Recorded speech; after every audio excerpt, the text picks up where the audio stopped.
Oh, hi. You just caught me partaking in one of my most favorite hobbies, reading, here at the relaxing Villa Bimiti, a luxurious villa overlooking the Mount Irvine Golf Course, of course, right here in Tobago. It is our location for this week's episode of Let's Talk Tobago. Here is so soothing and relaxing, but we've got to share a lineup of stories with you of all the events that took place in Tobago over the last week. Let's Talk Tobago starts right now. Chief Secretary visits UWI Mona. Highlights of Eric's yacht mooring enterprise, and we take you to the Down Syndrome Conference 2023.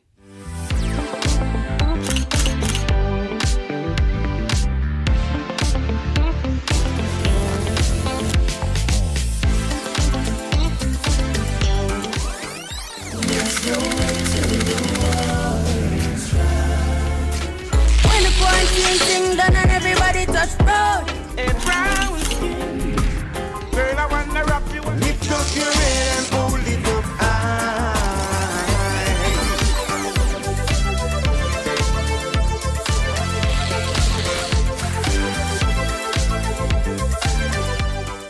At Villa Bimiti, you can decide whether you want to dine inside or on the outside on the patio. Now, have you ever been to Jamaica? If you haven't, then come along with us in this next story to the island of Jamaica. The Tobago House of Assembly recently signed a MOU on the island to assist with social projects in Tobago. Now, while in Jamaica, our Chief Secretary, Honorable Farley Augustine, also visited his old stomping ground, yes, UWI Mona. Take a look at this story.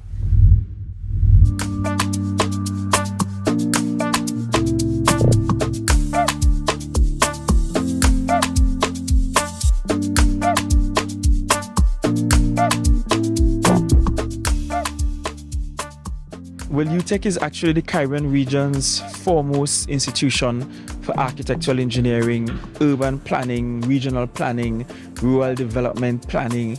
UTech is one of our foremost institutions in terms of technical vocational training within the Caribbean region. And in fact, in some of their programs, they are the only licensed educational institution in the Caribbean region doing it. And given where we want to position Tobago, what we want to do in terms of the redevelopment of Scarborough, development in terms of our housing stock, rural development, issues with climate resiliency, sustainable building development, sustainable infrastructural development, we felt like UTech is the best institution for us to partner with. We also have a handful of Tobago students who are present here at UTech, all doing programs that will require support of the THA. And so this is about having a partnership beyond just sending students here, but it's a partnership that will impact actual development in Tobago, the physical development of the island of Tobago, and having access to that sort of technical assistance that is not resident on the island, and having it through the Caribbean region's foremost tertiary institution for this kind of education.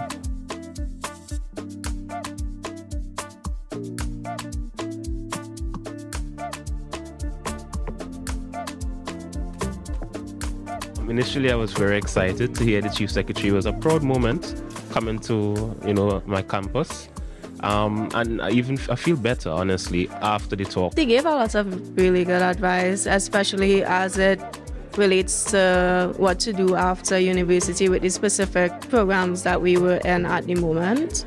That was very valuable. He cares about us as Tobagonians. Yes, we may be far, but we are all, as we said, related. And I'm glad how he asked us what our concerns were, and he promised to address those concerns.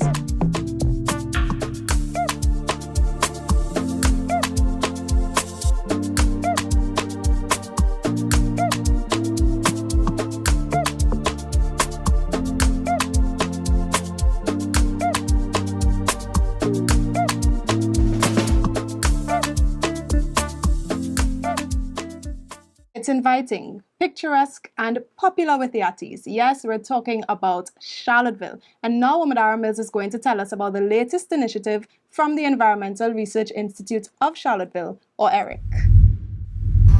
The Environmental Research Institute of Charlottesville, ERIC, recently donated $2,000 to the Charlottesville Police Youth Club. This was possible thanks to the Charlottesville Yacht Mooring Social Enterprise, where fees are collected from renters of mooring buoys at Man O' War Bay.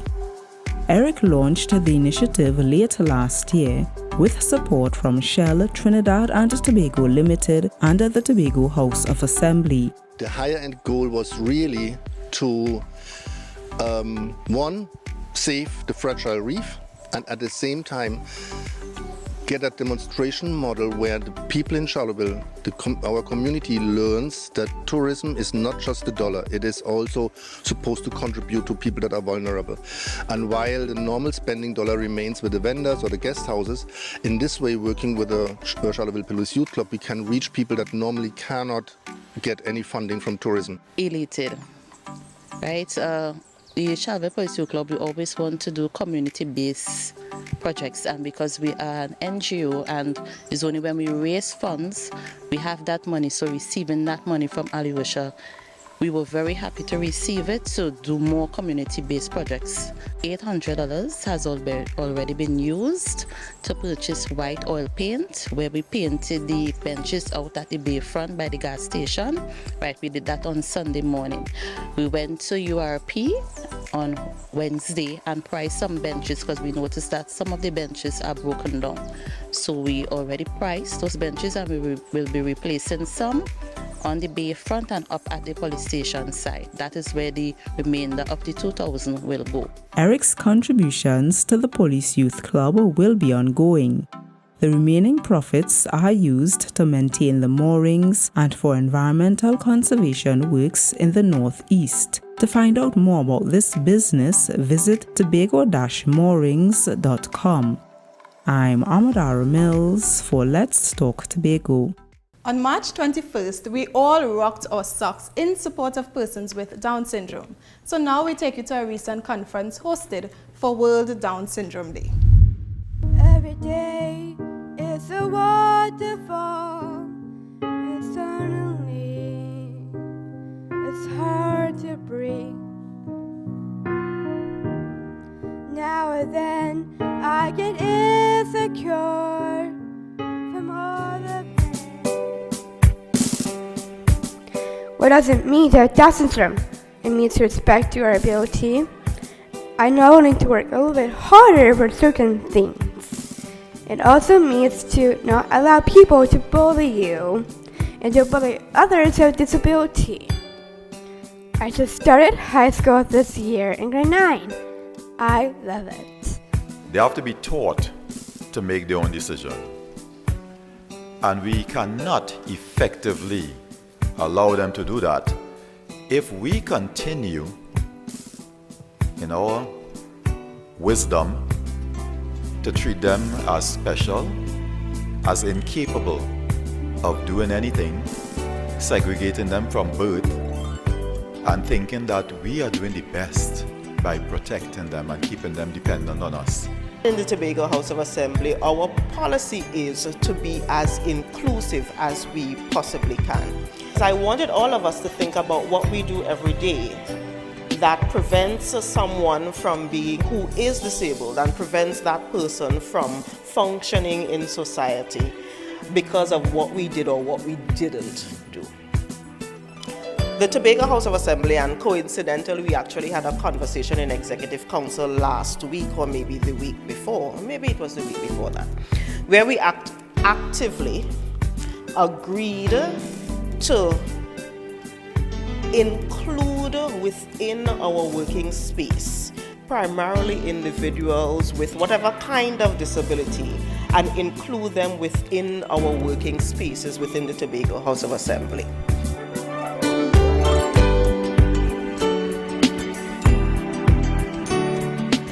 Mom, all women are beautiful. That's what I said one day to my mom, and she turned and said, "You were so right." Then she asked me if I liked to model, and I said yes. We were giving tickets to a runway show. As I watched it, I knew I wanted to be a model too. Shortly afterwards, I became Canada's first runway model with Down syndrome.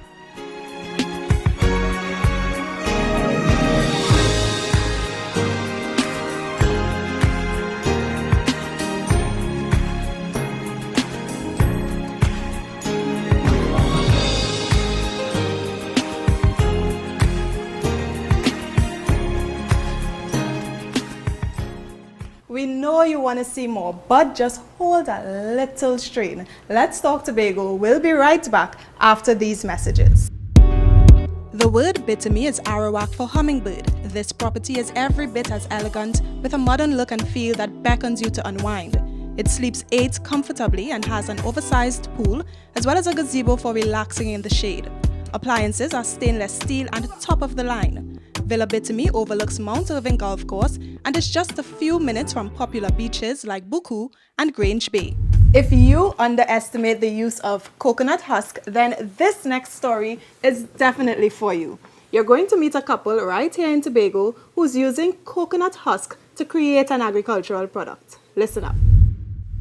Best Pro Mix Production is a family-owned business. Its products were officially launched at World Food Day celebrations. The aim is to improve farming by providing eco-friendly and organic products that are great for the soil and plants. Currently, Colin and Caroline Best are processing the coconut into 3 components: the coconut husk chips, the coconut fiber, and the cocoa peat. They are firm believers in the benefits of the products, as evident in the multiple uses in their own garden.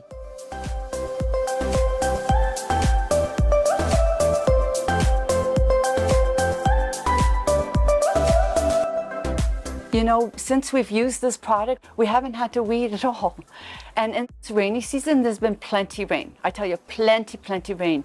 Our beds are not soaked. Our beds are not waterlogged because the product, we changed the water as well. So we've been very fortunate to have all this free time, and our garden still looks great. The products are applicable for use as material for landscaping, mulch for raised beds, as well as a soil medium in hydroponics. Since starting production, the Bests have been collecting the coconut material from vendors in Tobago. This means less waste for the landfill. We have so much in Tobago, you know, and the landfill is full, you know, so we're accessing it from the actual local vendors. There's quite a few local vendors, and I mean, we're getting so much, we actually had to stop. In 1 month, we've had to stop because the way the machine works, it creates so much. You have to use very little of the coconuts to get a whole lot of product, right? It's reducing the landfill, which it's also reducing the carbon. By reducing the landfill, you're reducing the carbon buildup, right? So our small business here is, and we feel proud that we are doing our part to keep the island clean. These 2 home gardeners are excited that more and more people are incorporating the coconut materials into their own gardens. Because it's a natural product and because of the fiber, insects don't crawl on this, it reduces the need for them to spray with chemicals, which makes it healthier for us to eat the product. And that's very important. We need to eat product that is healthy for us, and everybody needs to have accessibility to it. To try out any of the ProMix products or simply learn about their benefits, visit the website www.bestgrowtt.com. Email bestpromixtt@gmail.com or call 395-4381. I'm Amadara Mills for Let's Talk Tobago. If exquisite were a place, it would definitely be Villa Bimiti. But we're going to leave here for a minute for you to meet some of Tobago's students who got the opportunity of a lifetime in their quest to become aviators. Let's go. Tobago is the first country that we're doing the actual flying with students.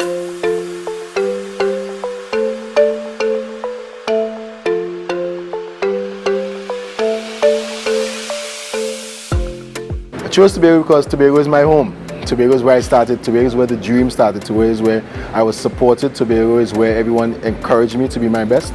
So it was imperative that I brought it back to Tobago and show kids that they can be just like me or be successful in anything that they decide to do. My experience was amazing. I enjoyed it so much.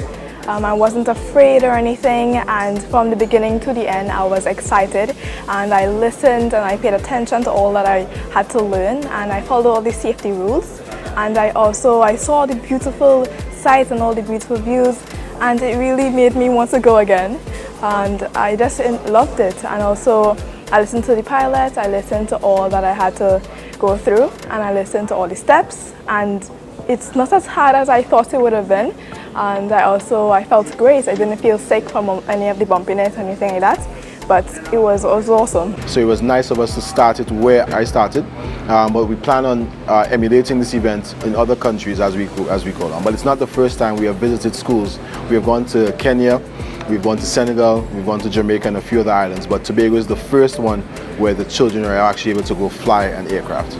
I can do it. I am a representation of the fact that students from Tobago can become pilots, can become doctors, can become whatever it is, because I'm not the only Tobagonian that is flying. Today was the best day for me to go on the plane, and I remember the rules what my mommy said, so I'll be brave, but I was kind of scared when they take off.